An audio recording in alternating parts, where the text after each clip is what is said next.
Out at the farm, we got a whole gang of turkeys.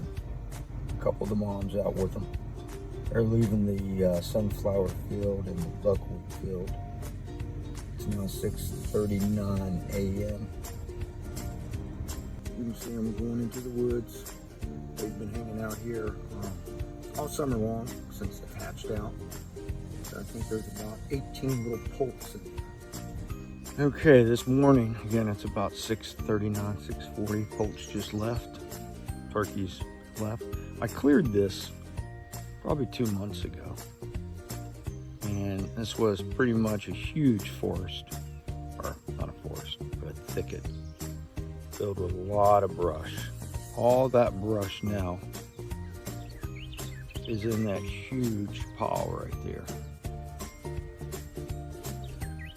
I am going to take some dried oak wood that I have, a few pieces here in the back of the truck,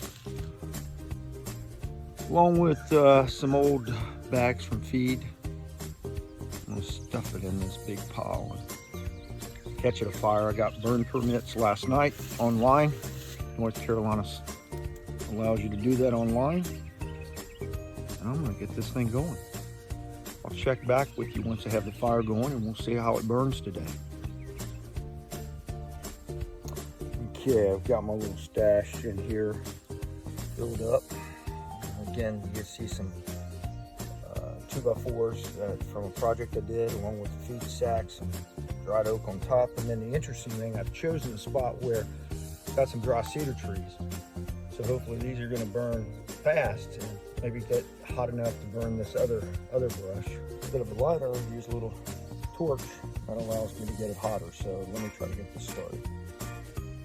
So I've torched it, and as you can see, as I poke, that cedar's taken off, and it'll be too hot for me to stand here in just a few moments. So I'll get back with you guys a little later once we get this thing really hot and on fire.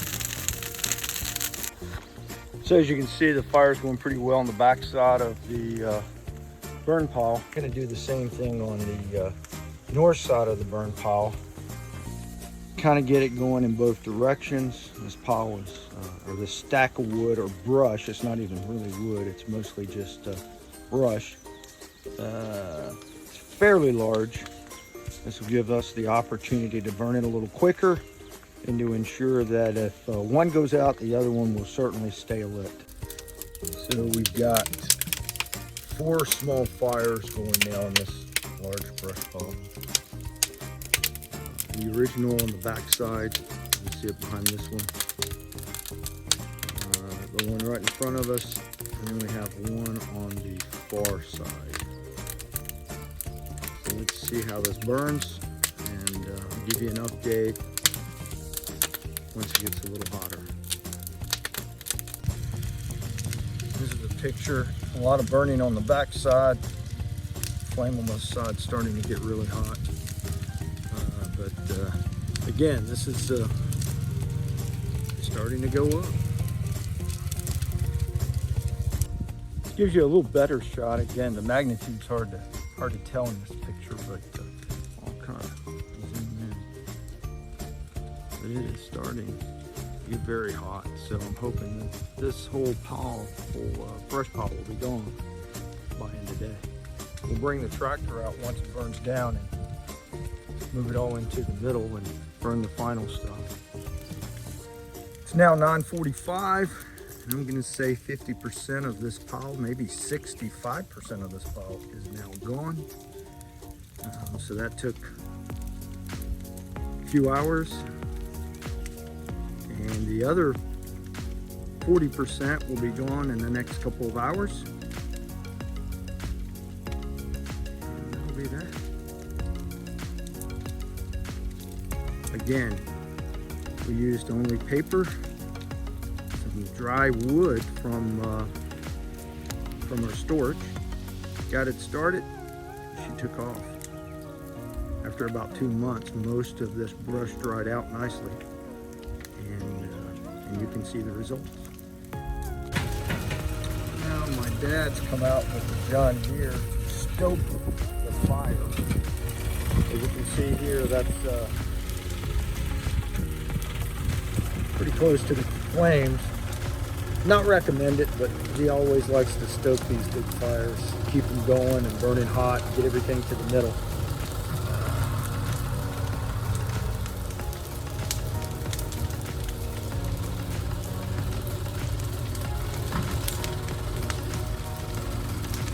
It's probably the biggest stoker you will ever see, or poker, I'm sorry.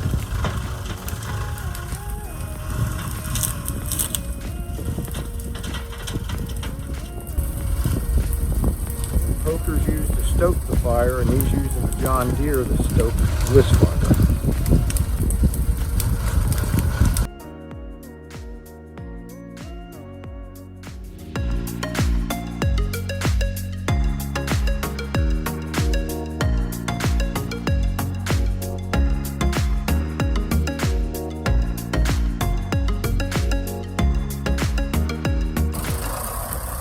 Picking up these roots and other debris and brush that we picked up with the Phillips tool.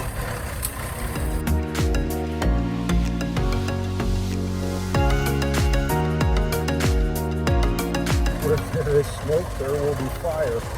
We're getting ready to see this big pile that is stuck up there at night.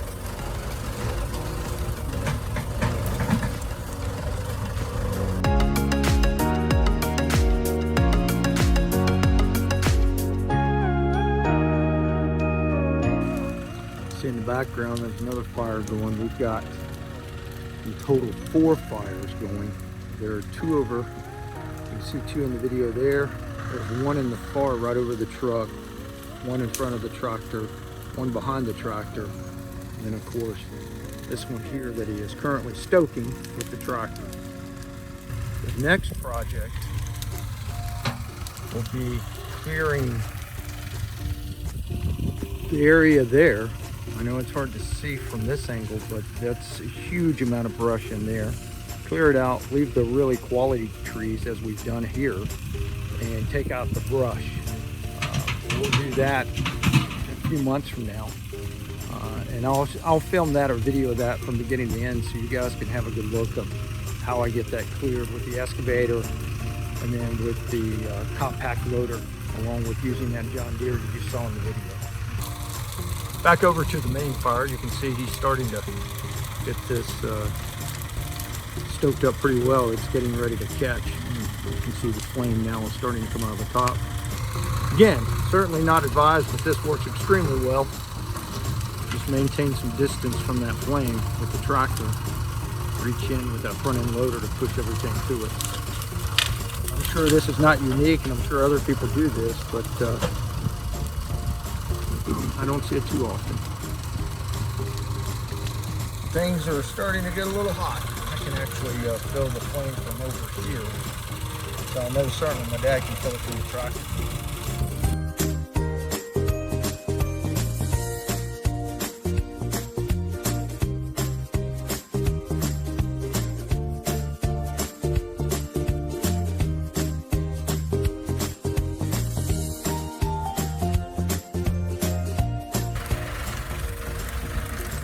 He's working around the entire brush pile, keeping obviously his tractor as far away as possible, but working around the brush pile to condense it. See where it goes now. Of course, it also gets air in there too, which helps tremendously. You have to be careful here because of where the wind's blowing.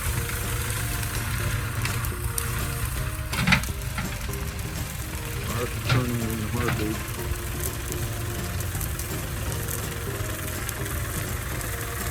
See if we get a tornado there being created by the wind. You see it's turning on.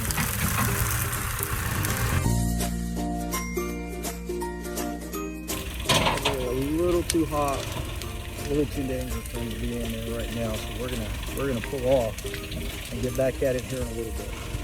So the following will give you a better idea of the next project. This is what we cleared off. This is what's off, which is quite a bit. Again, when we start this project, I'll do a better job of videoing and give you guys some idea of how we're going to accomplish this. I'm going to walk into the woods where we're going to clear so you can get a better perspective of the brush and the trees that we're talking about. Those of you who know what a tree of heaven is, they're really tree of hell, but they're called tree of heaven. They're from Asia, like everything else that's, well, I shouldn't say this, but everything else that's bad seems to come from Asia. Everything from COVID-19 to trees of heaven to kudzu, Japanese beetle. Anyway, we're gonna get rid of those with the excavator, but I'm gonna walk into the forest. And this is what we're gonna be clearing. Trying to be as still as possible, not to give you too much of a headache. There's tree of heavens here. Swing around here. Really thick. So I'm trying to go through here. I'm hung in briars, but as you can see, it's fairly thick. Very doable and very accomplishable, but a little work in front of me. Looks like a jungle in here. White-tailed deer love it, but there are other areas on the farm that they'll be able to bed down. So this is what, and again, out here is what I've already done. So we'll get knocking on this pretty soon. Trees like the one I'm standing beside, this is a beautiful poplar. So these trees will remain. There are some black walnut, also some oak trees that'll all remain. Again, the good trees will remain. The things like these tree of heavens, they get to go.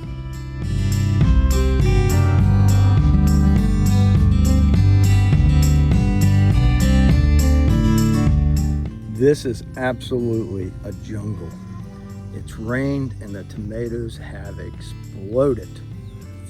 Kendall is doing the Florida weave, and this is kind of what it looks like afterwards. Once you get one side, I'll video once we get these tomatoes all put up, and you'll see the difference, and I'll be able to get through these rows and pick the fruit, pick the vegetables or fruit. Here's Kendall here. You can see, barely see her. The tomatoes are actually, stand beside that, Kendall. She is 5'9". That tomato is like 7 foot tall and loaded with fruit.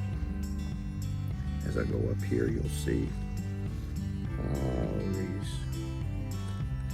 tomatoes. Incredible. She's been sowing some. As you can see here, some are ripening. They're beautiful.